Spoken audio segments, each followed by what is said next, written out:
안녕하세요. 양스텔라입니다. 오늘도 함께 해주셔서 감사합니다. 어느덧 12월 마지막 주인데요. 이제 2021년도 딱 5일밖에 안 남았습니다. 혹시 여러분들이 올해 안에 마무리해야 하는 일은 없으신가요? 작년부터 코로나로 인해 많은 정부 지원 정책들이 새로 생기거나 기준이 완화되고 세금이 감면되는 등 여러 가지 정책들이 쏟아졌죠. 오늘은 2021년 마지막 남은 한 주 안에 놓쳐서는 안 될 내용들하고 원래는 2021년 12월 31일까지였는데 코로나 장기화로 다시 연장되는 혜택들을 소개해드리겠습니다. 이번 주 안에 신청이 마감되거나 올해 말까지만 적용되는 정책들은 혹시 잊으신 건 없는지 확인해보시고 올해 끝나는 줄 알고 아쉬워했던 제도들 중에서 상당수가 연장되니까 이 내용도 알아두시면 도움이 될 것 같습니다. 한 해 마무리 잘 하시면서 마지막 남은 5일 동안 필요하신 분들은 끝나기 전에 꼭 혜택 받으시기 바랍니다. 시청하시기 전에 좋아요만 한번 눌러주세요.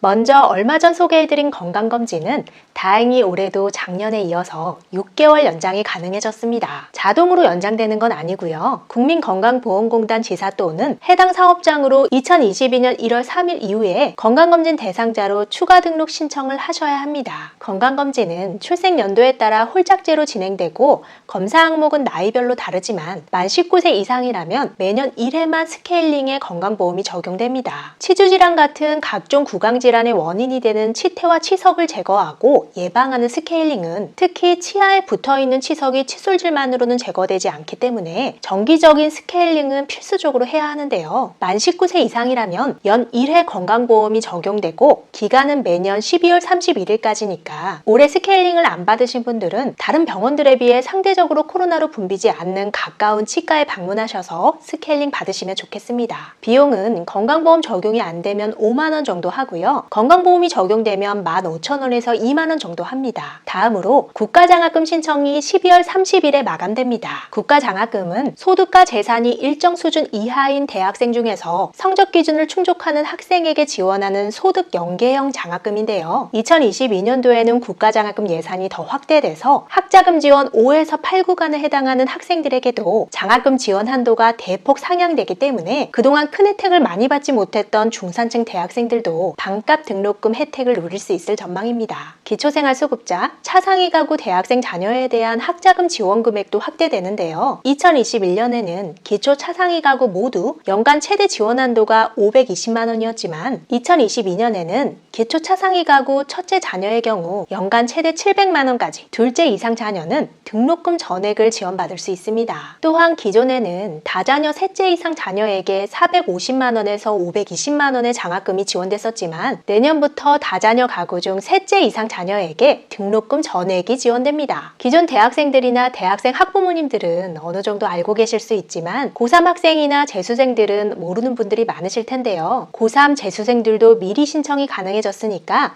12월 30일 이전에 한국장학재단 홈페이지에서 꼭 신청하시기 바랍니다.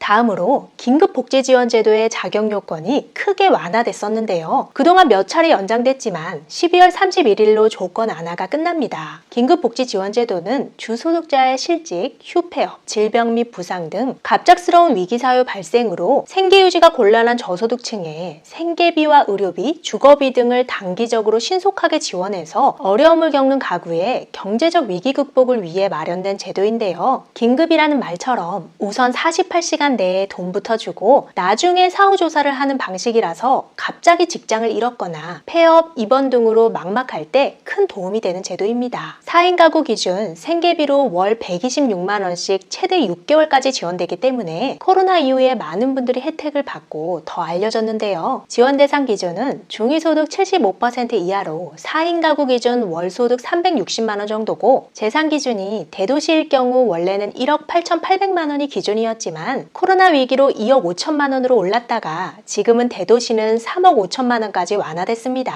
이 완화된 기준이 12월 31일까지입니다. 어느 정도 재산이 있으신 분들도 갑자기 적용하기 어려운 일이 생겼다면 도움 받으시면 좋겠습니다. 다음으로 최근에 소개해드렸던 스포츠 강좌 이용권 신청은 기존과 다르게 연초에 신청하는 것이 아니고 12월 15일부터 12월 28일까지니까 원래 이 제도에 대해 알고 계셨던 분들도 놓치지 않으셔야겠고요. 에너지 바우처 신청도 12월 31일까지입니다. 생계 의료급여 수급자가 대상이고 최근 복지 멤버십 제도가 도입되면서 모르는 분들이 없을 거라고 생각할 수 있지만 실제로는 대상자 자격이 있지만 신청을 안 하는 분들이 항상 있다고 하네요. 다음으로 많은 분들이 받으신 4차 재난지원금이죠. 상생국민지원금하고 문화누리 카드를 31일까지 사용하지 않으면 전부 국고로 환수됩니다. 잘 아시는 내용이니까 설명은 생략하고 잔액만 한 번씩 확인해 보시고 혹시 다 안 쓰셨다면 사용하시기 바랍니다. 이외에 60세 이상이신 분들은 12월 31일까지 사전 예약 없이도 백신 접종이 가능합니다. 이제부터 소개해드리는 내용은 원래 예정은 12월 31일까지 혜택이 적용됐다가 최근에 혜택 연장이 발표된 내용들입니다. 첫 번째로 자동차 신차 예약하신 분들에게 좋은 소식인데요. 승용차 개별 소비세 30% 인하가 올해 말까지였지만 최근 자동차 반도체 수급난으로 6개월에서 최대 1년까지 출고가 지연되면서 최대 100만 원까지 혜택을 받을 수 있는 기회를 놓칠 뻔한 상황이 있었죠. 하지만 내년 6월까지 연장되면서 조금이나마 절약이 가능해졌습니다.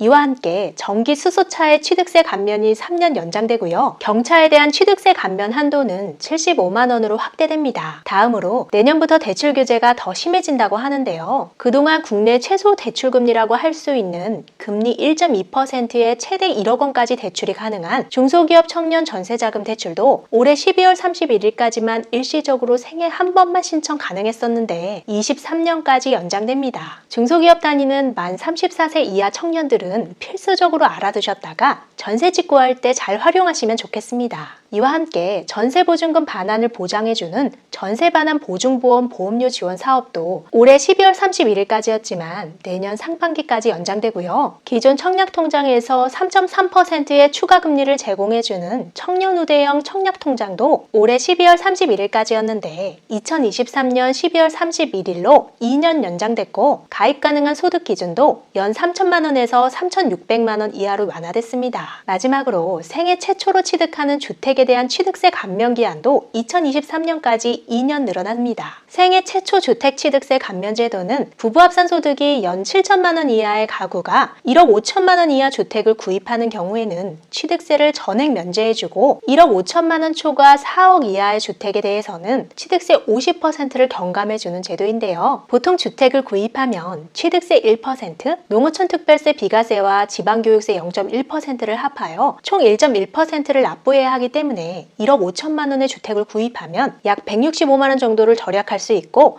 4억 원 아파트를 구입하면 220만 원을 절약할 수 있습니다. 오늘은 이번 주 12월 31일까지 5일 안에 끝나는 제도들과 기존 12월 31일까지였지만 더 연장되는 제도들을 설명해 드렸는데요. 코로나 장기화로 인해 경제적 부담을 덜어주기 위한 정책들이 이곳저곳에서 많이 나왔지만 너무 많아서 일일이 기억하기 어려우실 것 같아 간단히 정리해 봤습니다. 끝까지 시청해 주셔서 감사합니다. 영상이 유익했다면 주변 분들에게 공유해 주시고 다음 영상에서 우리 또 만나요. 오늘도 행복하세요.